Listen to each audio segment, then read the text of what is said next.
Erik ten Hag has been at Manchester United for 100 days now. So, Melissa, 100 days in, is he now the king of all he surveys?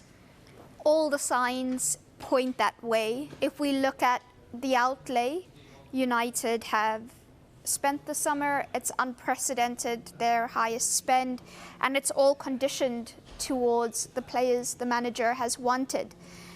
So, transfers, he is king of that.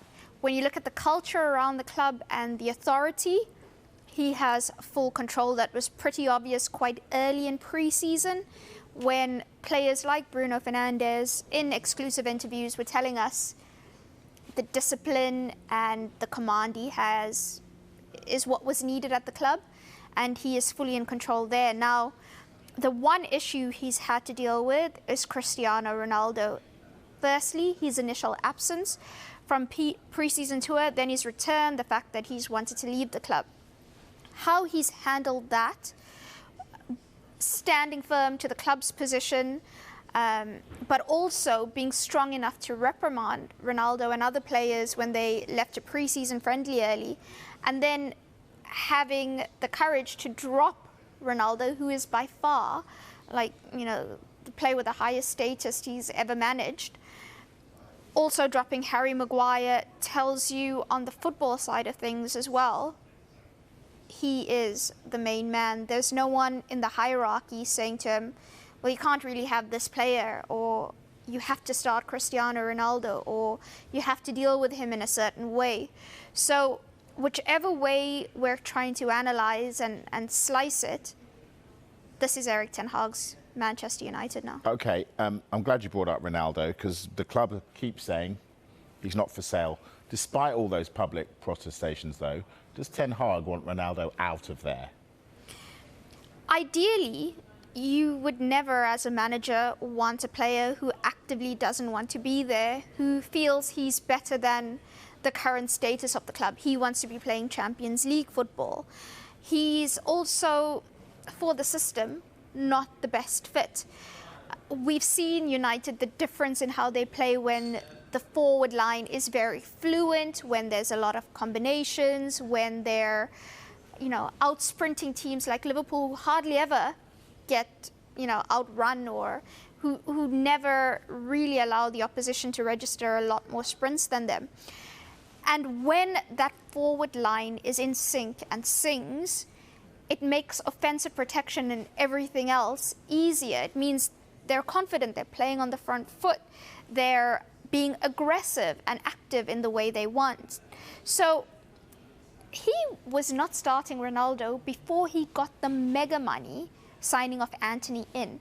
So Ronaldo's chances are only going to be reduced further when you even consider a fit Martial coming back. Do you want a player who, of that status, who doesn't want to be there, who is unhappy, who's only going to become more annoyed at the fact that he's going to be used off the bench, and sometimes maybe not even used off the bench? For squad harmony and for Ronaldo himself, it would probably be good if he was moved on. We've been talking about this for so long, but United have not been pushed to make a decision because there's no offer. And while there is no offer, there is nothing for United to do. They can stick to their stance. Right, I want to talk structure at United. Is it joined up? So we're speaking about Ten Hag's 100 days in charge and what he's done to change things, the culture, the discipline, the command, the recruitment. But one man cannot transform a club. It has to be a collective effort and one vision running throughout. Now, United for a long time, and even when we look at their transfer approach this summer, and take Antony, they have ended up paying more than the initial valuation that they walked away from at the start of the window, saying it was too much. They went from Rabiot, couldn't agree personal terms with Rabiot, and landed plumly on Casemiro, who is a much better player. They were in for Arnautovic and only pulled out of it because of the fan backlash and because they wanted a low-cost deal and he was overpriced for what they wanted. There's still no cohesion in the things they want to do and how they want to execute it.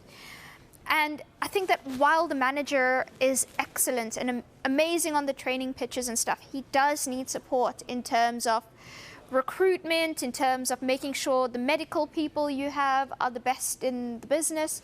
Just all around him, there needs to be a joined up approach to thinking, we want to be the benchmark again in England and in Europe. We want to not only get back in terms on the same path as Liverpool and Manchester City, but we want to outdo them.